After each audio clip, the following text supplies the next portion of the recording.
Welcome back. तो friends, अभी का वीडियो है पूरा खजाना दाव पे लगा है।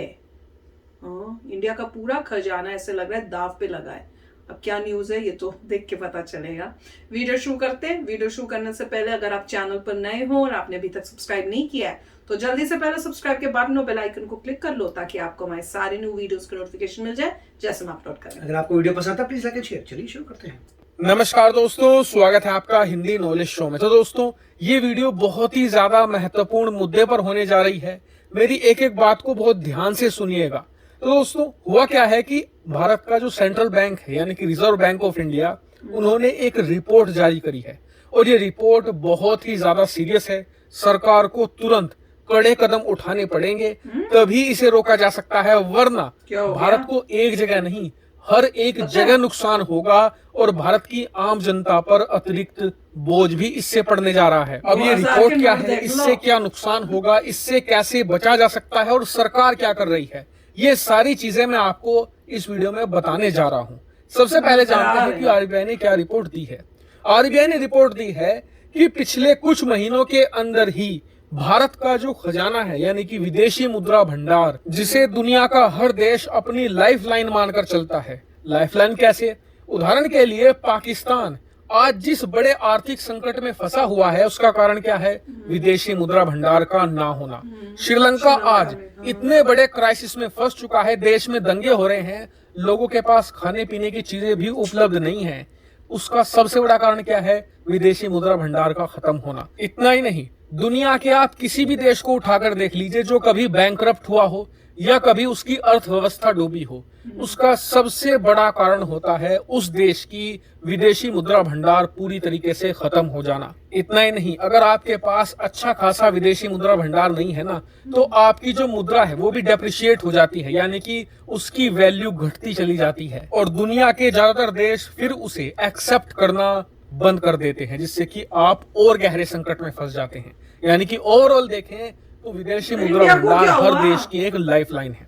तो इस पर आरबीआई ने रिपोर्ट ये जारी करी है कि भारत का विदेशी मुद्रा भंडार जो 3 साल से लगातार तेजी से बढ़ रहा था, हर महीने 10-20 अरब डॉलर तेजी से बढ़ता था, वो बढ़ना तो अब बंद हो ही गया है।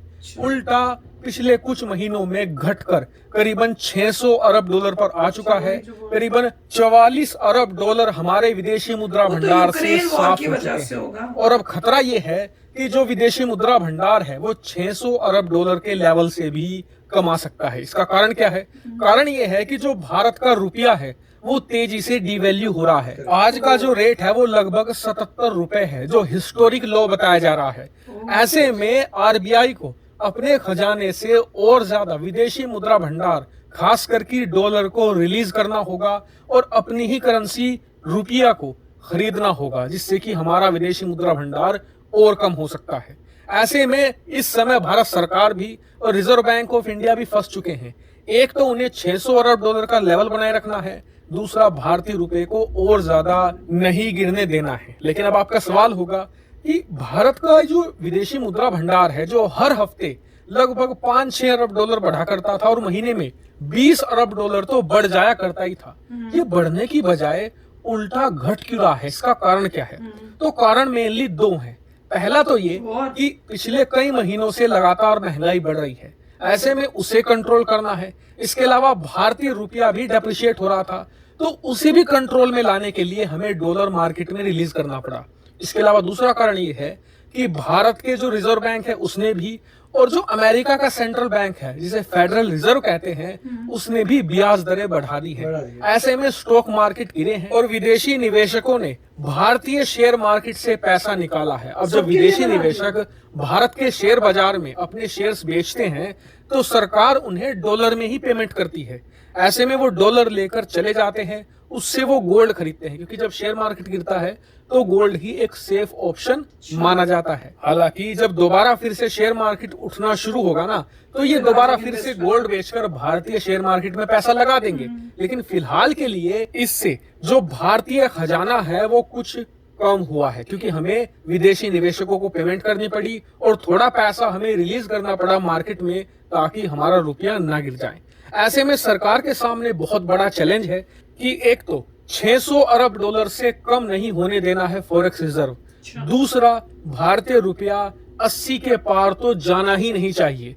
ऐसे में देखने वाली बात यह होगी कि सरकार यहाँ पर कौन सा मास्टर स्ट्रोक चल के दोनों अपने टारगेट को हासिल करती है। हालांकि आपका इस पर क्या मानना है कमेंट करके जरूर बताएगा। फिलहाल इस वीडियो में इतना ही। Thank you very much. तो फ्रेंड्स, मुझे तो लगता है ये टाइम की वजह से अभी थोड़े टाइम के लिए ये सिचुएशन होगी, बाद में ठीक हो जाएगी, क्योंकि एक तो यूक्रेन वॉर और महंगाई खाली इंडिया में नहीं, हर जगह हो रही है, इवन यूएसए में हो रही है। तो ये मेरे ख्याल से ऐसा नहीं है कि कोई परमानेंट बहुत मेजर होगा। मेरे को तो यही लग रहा है, मैं तो होप भी यही कर रही हूँ कि अभी थोड़ा टाइम के लिए, और जैसे सिचुएशन थोड़ी बेटर होगी, बैक टू नॉर्मल सब कुछ हो जाएगा। और जैसे न्यूज भी सुन रहे हैं कि अब इंडिया सोच रहा है कि और जो है ऑयल लेके फिर यूरोपियन कंट्रीज को भी सप्लाई करेंगे, तो उससे भी बहुत फर्क पड़ना चाहिए। अगर वो बात बाकी मतलब पॉसिबल हो जाए तो वो भी एक चीज है। पर डेफिनेटली थिंक टैंक है, वो तो इस सिचुएशन को जो है हैंडल काफी अच्छी तरह कर लेंगे, उससे पहले कि ये सिचुएशन थोड़ी भी और बिगड़े। पर सुन के पहले मुझे तो बड़ा शौक लग रहा था, मैंने कहा ये क्या हो गया। तो इनको थोड़ा थोड़ा पता था, पर यही कह रहे हैं कि 600 से और कम नहीं होनी चाहिए, 600 से ये कोशिश करनी चाहिए। और जो इंडियन रुपी है वो जो है 80 से जो है और 80 रुपीज से ज्यादा जो है और ज्यादा ना हो जाए, वो कंट्रोल करके रखने की कोशिश जो है वो होनी चाहिए। तो देखते हैं अब क्या होता है, पर मुझे लगता नहीं कि बहुत अलार्मिंग है ये बात। ये है कि थोड़ा आप ध्यान कर लो, पर ऐसा नहीं है ना। राइट। अभी देखिए पॉइंट ये है कि जब यूक्रेन और रशिया की वॉर हुई है तो उससे चीज़ें महंगी हो गई, क्योंकि ऑयल का पंगा पड़ गया कि लोगों ने बोल दिया, यूएस ने बोल दिया, यूके ने बोल दिया, यूरोपियन यूनियन ने बोल रहा कि ऑयल नहीं लेंगे। अब ऑयल जिस सप्लायर से आपको मिल रहा था नहीं लेते, फिर आपको ऑल्टरनेटिव सप्लायर देखना पड़ रहा है, तो महंगाई बढ़ रही है। तो अल्टीमेटली रशिया भी डूब रहा है, दूसरे वर्ल्ड को प्रॉब्लम आ रही है, यहाँ पे इन्फ्लेशन बढ़ रही है। इन्फ्लेशन जब बढ़ती है तो उसका क्या सोल्यूशन होता है? इंटरेस्ट रेट बढ़ाने पड़ते हैं, जिससे लोग बोरो ना कर सकें। लोग बोरो नहीं कर सकते, लोग ज़्यादा खर्चा नहीं करेंगे तो इन्फ्लेशन कम हो जाएगा। मतलब डिमांड कम करनी है उन्होंने किसी भी तरीके से।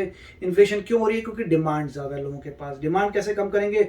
लोग खर्चा करना कम कर दें। कब कर दें? अगर बोरिंग मनी को बड़ा कॉस्टली कर दें। तो मेरे ख्याल से वो ये इंटरेस्ट रेट यहाँ पे बढ़ा दिए जिससे इन्फ्लेशन कम हो सके। उसकी वजह से पूरे वर्ल्ड में प्रॉब्लम्स आ रही हैं और इंडिया को भी ये फेस करना पड़ रहा है। मगर ये टेम्पररी है। जैसे जैसे होप तो यही है कि यूक्रेन और रशिया की वॉर खत्म हो जाएगी। एक बार वो खत्म हो जाएगी तो सब कुछ ठीक हो जाएगा।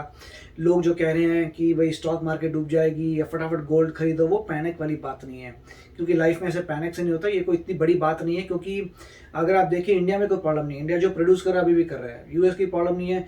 जो कंट्रीज हैं other than Russia and Ukraine, उनकी कंट्री में कोई प्रॉब्लम नहीं है, वो अभी भी प्रोड्यूस कर रहे हैं, उनके बिजनेस अभी चल रहे हैं। कोरोना वायरस था जो डिस्ट्रप्शन कर सकता था, मगर कोरोना वायरस अब खत्म हो चुका है। इसलिए अभी कोई ऐसी बात नहीं है जो आपकी कंट्री में प्रॉब्लम क्रिएट करे। हाँ, आप अगर डिपेंडेंट हैं कुछ चीज़ों के लिए तो उसमें दिक्कत आ सकती है, मगर आपकी कंट्री की प्रॉब्लम नहीं है। तो ये टेम्पररी फेज है, मेरे ख्याल से चले जाएगा। अभी के लिए मेरे ख्याल से जो भी है, जैसे इंडिया अपनी करेंसी को खरीदेगी जिससे डिमांड बढ़ जाए और रेट जो है थोड़ा ऊपर आ जाए, तो काफ़ी अच्छा वीडियो था। यस फ्रेंड्स, अब देखते हैं आगे क्या होता है। तो चलो चलते हैं, मिलेंगे नेक्स्ट वीडियो में बहुत ही जल्द। Till then take care and bye bye. तो अगर आप मेरे इस चैनल पे नए हो तो जल्दी से सब्सक्राइब के बटन को हिट करो और बेल आइकन को क्लिक करो, ताकि आपको मेरा जब नया वीडियो मैं लगाऊं आपको उसके बारे में जल्दी से पता चल जाए।